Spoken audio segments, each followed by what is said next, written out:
Those pretty pumpkins are a far cry from our turnip lanterns. Well, you see, I'm still a traditionalist. I would still go with the turnip lantern. The smell, though, the smell. It is the carving. It's so much easier to carve a pumpkin, of course. But I know you've done it, but what did you do with the waste? What did you do with the insides? Well, that's the question. Yeah.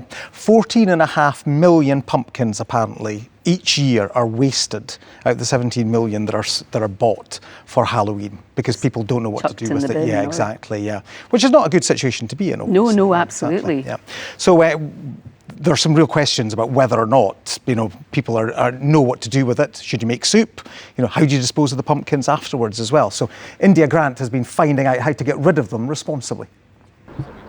Has anybody carved a pumpkin before? Yes, a lot. So how many times have The pumpkin has, over the years, replaced the humble neep as the symbol of Halloween in Scotland. If you put it into the food waste, then that can either go to a plant that they turn that into energy to supply homes. Millions of the vegetable are thrown in landfill after Halloween. The clear advice is, please don't. So how can you get the most out of our pumpkins? Try not putting a wax candle inside. So you can buy reusable battery-operated candles.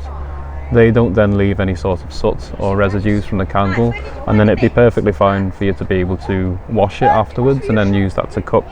This morning, Udney Pumpkins in Aberdeenshire still had a few left. The farmer has written a whole book just of pumpkin recipes. So I would recommend using it as a decoration, and then once Halloween has gone, use it to cook with.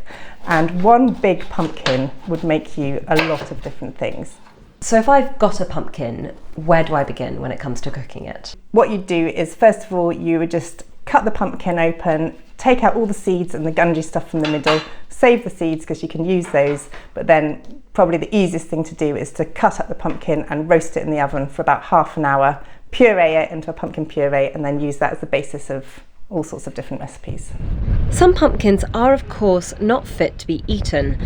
Councils are planning to turn leftovers into compost for next year's crop. If you actually have multiple pumpkins, that's okay, because they're probably not all going to fit in your food waste caddy. What you can do then is just put the whole pumpkins on top of the food waste caddy. Because we know it's Halloween, we're going to accept extra food waste, and we know that our pumpkins could potentially be whole on top of the food waste caddy, so that's absolutely fine.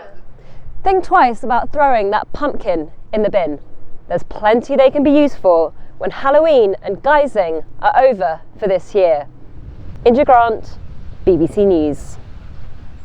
Top tips there? Yeah, mine will go in the food recycle. Mine's Excellent. big enough to take the pumpkins. Have you been carving, Chris? Is this your fine work behind you?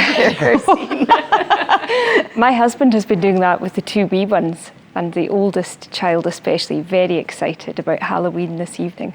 She's been as high as a kite. And sugared as well, no doubt. Yeah, exactly. Yeah, that lasts for days on end with all those sweeties.